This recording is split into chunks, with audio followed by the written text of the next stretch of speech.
cops saw us as outsiders, so they took the one thing we used to express ourselves and outlawed it.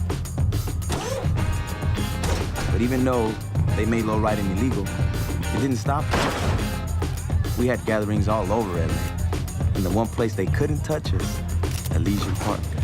All right, guys, we're back on the Zoo with the star of Lowriders, Gabriel Chavarria, and his director, Ricardo de Montreal. Bienvenidos. ¿Cómo están?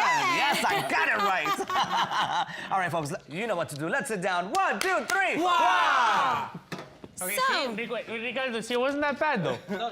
Lowrider looks really cool. Why did you decide to take on this? You know, because you've had a lot of movies, you know, from Mexico and Latin America, Spanish language films that have gone on to big success. Lowrider is very Southern California, Cholo culture. Is that something that you picked up living here, you know, in the past 10 years? Well, I mean, I moved to LA like 12 years ago and immediately fell in love with, you know, with the culture, you know, and how vibrant the scene was in downtown and in East LA. And 5, 6 years ago, Brian Grazer approached me because he saw my last film and he thought that I could be he had an idea for this movie and he thought that I would be a good candidate to direct it. So he told me that he wanted to make a movie about Lowriders. So to me, it was an amazing opportunity to tell, to make a film that could be like a kind of a picture of Los Angeles today, you know, that you don't see very often. And you got big stars to play. I mean, Yes. Eva Longoria and Damian Bichir to be playing like people from Wait a minute. And my favorite guy, I love East Los High. We got Gabriel Chavarria here. Hello. the last East Los High The last of the Mohicans. cast that we have not had on the Zoo. Finally, we've had the entire high school. I think there's 2 that we still. Throughout the ages of it. No, seriously, we have. Or I don't know who to thank. I don't know if it's Ricardo or if it's Gabriel, but I just want to thank you for coming out shirtless so many times in this film. It made it that much better. Yes. Were you ever cold in these scenes, or what was the deal? You say, what was I cold? Were you cold? Because I saw you shirtless so many times in this movie. It was There was ridiculous. a few cold nights, though. We had a couple cold nights that we had to kind of reshoot something because we had some goosebumps. Are you going kidding me? on. Yeah, well, but it wasn't that big of a deal. But Okay. it was, yeah, it was cold. It was some cold nights. Where are you from? LA, born and raised. So this is your culture. You grew up around this. Yeah, I mean, I grew up, you know, in LA, not necessarily in the lowrider culture, Right. but I was always familiar with, Right. you know, with the lowrider culture. But not, I mean, I learned a lot just, you know, diving into to the film and kind of, as we were filming, you know, dealing with all the car clubs that were involved within the film. I mean, just knowing that a lot of these cars are passed on from generation to generation, you know, just little things like that that kind of just made the experience that more special and that much more cool. On top of what the cars already look like. So, Is this the first time you both worked together? Yep. yeah. Because it's your second time working with Damian Bichir, correct? You were in A Better Life I also. was in A Better Life, but I didn't get a chance to work with him because in the scene that I'm in, we didn't. I mean, share the in screen my together. opinion, I really admire him. I think he's a tremendous Mexican actor, and I was really hoping he would win the Academy Award when he was nominated for Better Life.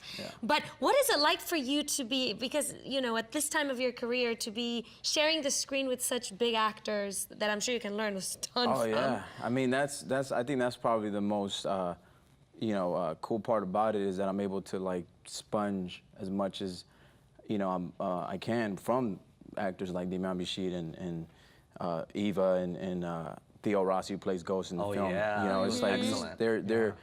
they're such fantastic performers, amazing actors. They make the job that much more easier because it's so easy to engage with them when you're in a moment with them. So we had a lot of fun, man. It was fun, and you know, just I would do it all over again. Was it a lot of pressure though? Because I mean, I really feel like, you know, when I saw the promos for this movie, of course they're gonna promote Damian and Eva, but you really carry this film. You are the star of this film. You're the lead. Yeah, I mean, no, I wouldn't say I felt pressured at all. You know, I felt, if anything, I felt comfortable because they were so, you know, they just open arms. You know what I mean? There was no, they were very, you know, just helpful in anything. Again, and you know, we're talking about veterans who've been doing this for so long. So. Right. Yeah, it was great. And Damian is a kind of actor that makes any actor around him better. Oh yeah, Oh, that's awesome. Yeah. What about any director around them better? Well, I mean, makes my job much easier, right? Yeah, It's very giving, no? Yeah. He's a great guy. I'm excited about films like this because, you know, in the entertainment industry today, we're always saying we want Latino stories, Latino films, but I don't want projects that force Latino culture down everyone else's throat. I want it to be organic. I want it to be like, this is a world that exists. Let's go take a trip through that world. It happens to be Latino. It happens to have these stories. And do you think that this is the kind of movie that will resonate with non-Hispanic audiences who might be interested in this other world they might not be familiar with, but they know it's part of the American, you know, cultural landscape? Of course. I mean, it's a very universal story, first of all. It's a coming-of-age film that show us, you know, like a very specific side of American culture, you know, which is